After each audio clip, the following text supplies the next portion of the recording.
Hello everyone, मैं आप लोगों को आज एपिस्टैक्सिस डिजीज के बारे में बताने जा रही हूँ, जो हमारे लिए बहुत ही आवश्यक है।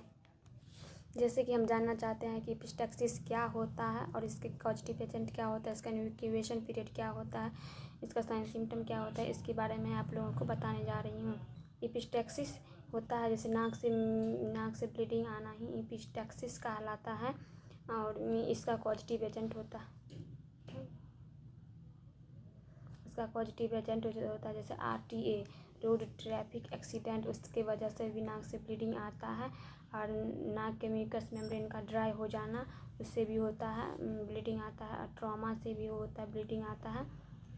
इन्फेक्शियस से होता है, फ्रैक्चर से होता है, नाक के अंदर जो बोन होता है वो फ्रैक्चर हो जाता है, उसकी वजह से भी ये एपिस्टैक्सिस होने की संभावना रहता है। फ्रैक्चर नेल ट्रॉमा से भी होता है। और नाक में फिंगर लेने से, नाक में उंगली करने से भी एपिस्टैक्सिस होता है। हाइपरटेंशन की वजह से भी हमारे बॉडी में एपिस्टैक्सिस देखने को मिलता है। उसके वजह से भी, हाइपरटेंशन की वजह से भी नाक से ब्लीडिंग आने की संभावना रहती है। तो ये हमारा था कॉजेज। और इसका देखते हैं हम, अब आगे देखते हैं हम इसका साइन सिम्टम कि इसका एपिस्टैक्सिस का साइन सिम्टम क्या होता है।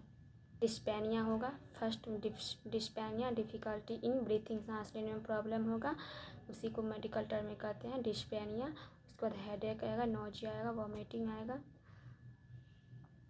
स्लीपिंग डिसऑर्डर होगा, सोने में प्रॉब्लम होगा, वर्टिगो देखने को मिलेगा, चक्कर आएगा, वीकनेस होगा तो चक्कर तो आएगा ही, तो चक्कर होगा, वर्टिगो आएगा।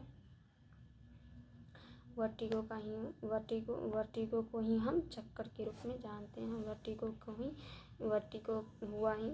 अब देखते हैं इसका डायग्नोसिस, एपिस्टैक्सिस का डायग्नोसिस क्या होता है। तो डायग्नोसिस में होगा history collection, physical examination, nasal examination, नाक का एग्जामिनेशन करेंगे, एंजियोग्राफी कराएंगे। एंजियोग्राफी में होता है जैसे ब्लड वेसल को हम देखेंगे। आते हैं इसका मैनेजमेंट में आ जाएगा जैसे मेडिकल मैनेजमेंट में होता है जैसे नोज के इंटीरियर पार्ट को पिंच कर लगभग 5 से 10 मिनट तक डायरेक्ट प्रेशर अप्लाई करेंगे। और उसके बाद कोल्ड एप्लीकेशन प्रोवाइड करेंगे। कोल्ड एप्लीकेशन में टेम्परेचर को मेंटेन रखने के लिए कोल्ड एप्लीकेशन प्रोवाइड करेंगे। नेजल डिकंजेस्टेंट का यूज करेंगे। उसके बाद सर्जिकल आएगा। सर्जिकल में होगा जैसे लिगेशन ऑफ इंटरनल में मैक्सिलरी आर्टरी, और एक होगा ligation of anterior ethmoidal artery. Maxillary मतलब मैक्सिला के पास, और इथेमोइडल मतलब इथेमोइड के पास यहाँ। उसके बाद आते हैं नर्सिंग मैनेजमेंट, क्या क्या करेंगे। नर्सिंग मैनेजमेंट मतलब नर्स का क्या रोल है, नर्सिंग मैनेजमेंट कैसे करेंगे पेशेंट का। तो चेक द वाइब्रेशन लेंगे। सबसे पहले चेक द वाइब्रेशन, पेशेंट को कंफर्टेबल पोजीशन प्रोवाइड करेंगे। उसके बाद साइकोलॉजिकल सपोर्ट देंगे, O2 थेरेपी देंगे। तो ये O2 थेरेपी देंगे, हाइजीन मेंटेन करेंगे, प्रॉपर से बेड रेस्ट में उसको देंगे, कंफर्टेबल पोजीशन प्रोवाइड करेंगे। ये हमारा नर्सिंग मैनेजमेंट था। और